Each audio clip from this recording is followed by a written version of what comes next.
Ada yang masih inget jargon? Kurang kenceng sayang. Ngomongin jargon itu, pasti pada inget dong dengan film remaja yang booming pada tahun 2019 lalu? Ya, yang gue maksud adalah film Dua Garis Biru yang menjadi salah satu film tersukses di tahun 2019. Tapi gue nggak akan membahas alur cerita film tersebut, melainkan film Hollywood yang alur ceritanya 11-12 dengan film Dua Garis Biru. Oh iya, ngomong-ngomong, apa kabarnya nih para Biji Squad? Temperatur masih pada hangat kan? Oke, di video kali ini gue akan menceritakan alur cerita film Juno yang dirilis pada tahun 2007 silam. Film ini bergenre drama komedi yang disutradarai oleh Jason Reitman dan berhasil mendapatkan skor 94% di Rotten Tomatoes. Tinggi banget kan skornya? Makanya kalian wajib banget nih pantengin video ini sampai selesai ya. Baiklah, tanpa perlu banyak cincong lagi, kita langsung masuk ke alur ceritanya.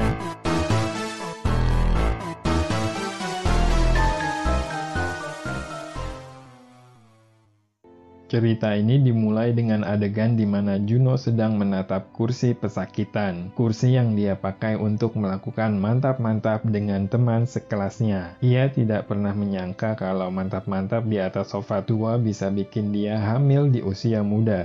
Ya, Juno masih sangat muda, usianya baru 16 tahun. Ia lantas pergi ke Indomaret milik tetangganya untuk melakukan tes kehamilan. Tes tersebut merupakan tes yang ketiga kalinya karena ia nggak yakin dengan hasil tes yang pertama dan yang kedua. It's really easy to tell, is your nipples real brown? Tetangganya sampai bosan ngelihat Juno yang mondar-mandir untuk melakukan tes kehamilan di tempatnya. And I gotta go pronto. Ia pun mengambil tas bag dan pergi ke toilet untuk melakukan pemeriksaan.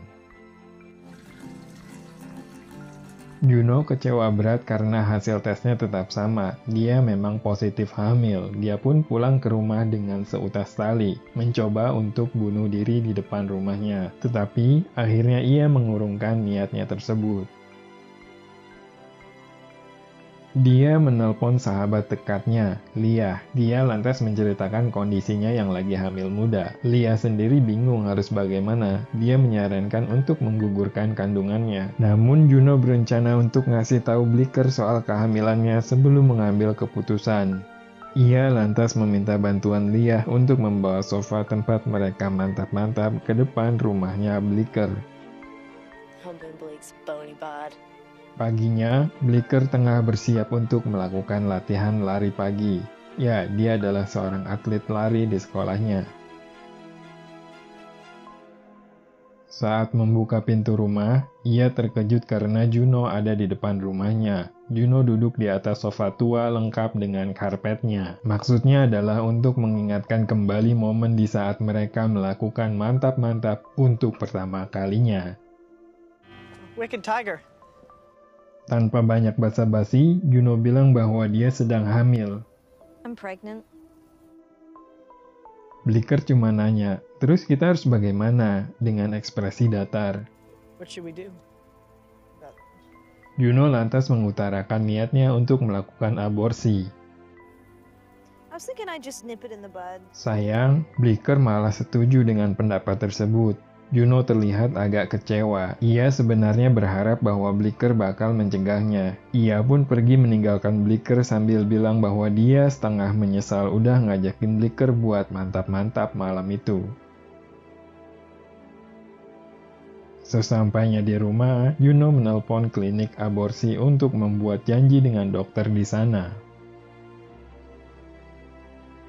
Paginya, ia bertemu dengan salah seorang teman sekelasnya yang sedang melakukan demo sendirian. Rupanya, gosip sudah menyebar luas ke seantero sekolah. Semua orang sudah tahu kalau Juno hamil dan ingin melakukan aborsi. What does it even mean? Can I deactivate someday? Sebelum masuk, temannya meminta Juno mengurungkan niatnya. Soalnya, bisa jadi bayinya itu udah punya kuku, kata temannya. Sumpah, dialog bayi punya kuku itu bikin gue ngakak banget. Fingernails. Really? Juno pun akhirnya masuk ke klinik aborsi. Di sana ia ketemu sama petugas yang rada error. Dia malah ditawarin kondom gratis yang ada rasa anggurnya. Would you like a free condom? Juno nggak terlalu merespon si petugas, namun saat ia lagi ngisi form pasien, orang-orang di sekelilingnya mendadak garuk-garuk dan melakukan gerakan lain yang berkaitan dengan kuku. Juno akhirnya kabur dari klinik tersebut karena terbayang oleh kuku si bayi di dalam perutnya.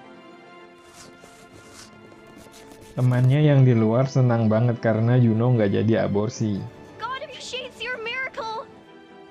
Juno lantas ke rumah Leah untuk menjelaskan bahwa dia tidak sanggup melakukan aborsi. Juno bingung harus bagaimana. Dia nggak siap untuk menjadi ibu, tapi nggak siap juga untuk membunuh anaknya. Leah pun menyarankannya untuk mencari pasangan yang ingin mengadopsi anak. Mereka pun mulai melihat iklan-iklan yang dimuat di surat kabar. Setelah mencari beberapa kandidat, akhirnya Juno menemukan pasangan yang menurutnya pantas untuk merawat anaknya kelak. Keesokan harinya, Juno dengan ditemani Leah mencoba menjelaskan kondisi kehamilannya kepada kedua orang tuanya. Juno bingung harus mulai dari mana, tapi Leah nyuruh dia untuk langsung to the point saja. Juno akhirnya ngaku kalau dia lagi hamil. Di luar dugaan, bapak dan ibu tirinya merespon biasa saja. Mereka nggak marah-marah kayak orang tuanya Dara di film 2 Garis Biru. Bapaknya malah nanya, siapa laki-laki yang sudah nggak hamilin dia? Saat Juno bilang kalau itu anaknya Blake, bapaknya malah heran. Emang si Blake bisa? Leah ikutan ngakak dengar celoteh bapaknya si Juno. Juno lantas bilang kalau sebenarnya Blake itu jago mantap-mantap di atas kursi. Juno menjelaskan bahwa dia nggak mau aborsi, tapi dia sudah menemukan pasangan yang tepat yang akan merawat bayinya kelak. Hari itu, Juno diantar bapaknya untuk menemui pasangan yang hendak mengadopsi bayinya. Mereka berbincang singkat tentang prosedur adopsi yang akan dijalani. Setelah sepakat, Juno pun pulang dengan perasaan tenang. Dia yakin Vanessa dan Mark bakal jadi orang tua yang baik untuk bayinya kelak. Musim berganti, perut Juno kian membesar, tetapi ia tetap bersekolah seperti biasa. Disinilah bedanya jalan cerita film ini dengan 2 Garis Biru. Gak ada adegan dikeluarin dari sekolah karena hamil. Ya maklum saja, beda kebudayaan timur dan barat. Hari itu, Blake mencoba mengajak Juno untuk pergi nonton. Sayangnya, Juno menolak dengan alasan dia mau USG anaknya untuk pertama kali. Leah dan Brent, ibu tirinya, menemani Juno untuk melakukan USG hari itu. Bayi Juno terlihat baik-baik saja saat dilakukan USG. Ia lantas pergi ke rumah Mark dan Vanessa untuk menunjukkan foto hasil USG-nya.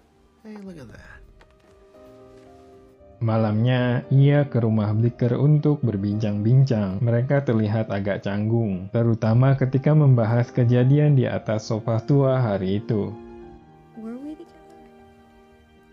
Sementara itu, Vanessa begitu bersemangat menyiapkan kamar untuk bayinya kelak. Tetapi, Mark terlihat sebaliknya. Ia tidak begitu tertarik dengan perkembangan kandungan Juno.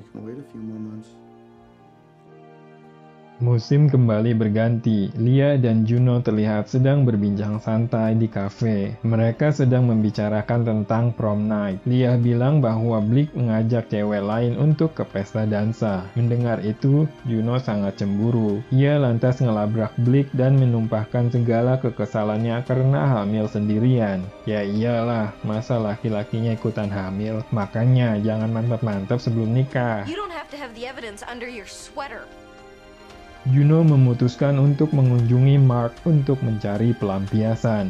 Mereka berbincang santai dan hampir saja terjadi mantap-mantap part 2. Namun, saat Juno menyanggahkan kepalanya di dada Mark, Mark mengutarakan niatnya untuk meninggalkan Vanessa. Mendengar itu, Juno sangat marah. Ia memutuskan untuk pergi, tetapi ia berpapasan dengan Vanessa di bawah. Vanessa yang curiga melihat Juno menangis, lantas meminta Juno menjelaskan semuanya. Mark pun menjelaskan bahwa ia ingin bercerai darinya. Juno sangat sakit hati mendengar pertengkaran tersebut. Ia sangat kecewa karena pasangan yang dianggapnya pantas menjadi orang tua untuk bayinya malah ingin bercerai. Ia pun pergi meninggalkan pertengkaran pasangan tersebut. Vanessa dan Mark akhirnya sepakat untuk bercerai. Sementara itu, Juno memutuskan untuk kembali ke rumah mereka untuk menyerahkan secarik surat untuk Vanessa. Sesampainya di rumah, Juno berbincang tentang cinta bersama ayahnya. Ayahnya memberikan petua tentang cinta malam itu. Ayahnya menjelaskan kriteria orang yang pantas ia perjuangkan cintanya. Petua ayahnya membuatnya sadar bahwa ia tahu siapa orang yang selama ini ia cintai sepenuh hati. Ia menyiapkan sebuah kejutan untuk Blake malam itu. Paginya, Blake seperti biasa berlatih lari. Saat ia membuka pintu, ia melihat tulisan agar ia memeriksa kotak surat. Blake sangat bahagia melihat kejutan tersebut. Ia tahu siapa orang yang mengiriminya permen-permen tersebut. Juno pun mendatangi Blake yang sedang latihan lari di lapangan. Ia menyatakan cintanya pada Blake. Aneh sih jalan ceritanya, mereka mantap-mantap sebelum ada pernyataan cinta di antara keduanya. Tapi, kehamilan tersebut malah menunjukkan betapa ia mencintai Blake dengan sepenuh hati. Mereka pun berciuman sebagai tanda jadian yang terlambat. Hahaha. Think I'm in love with you? Hari yang dinanti pun akhirnya tiba. Juno melahirkan anaknya tanpa ditemani oleh Blake. There he was.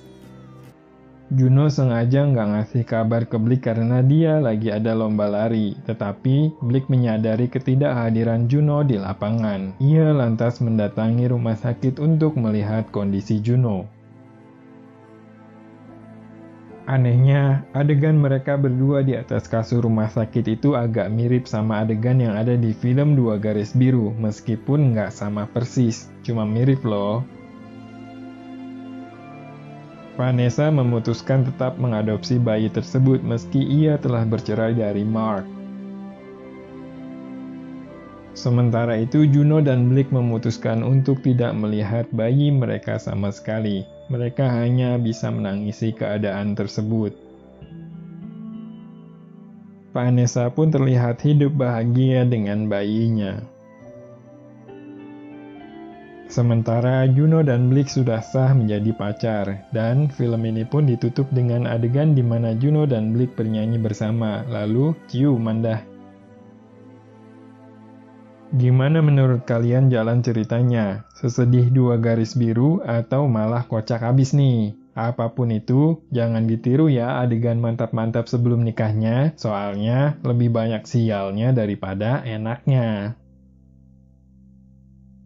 Baiklah, itu dia alur cerita lengkap film Juno. Terima kasih sudah menonton video ini sampai akhir, dan sampai jumpa di video alur cerita film lainnya. Bye-bye.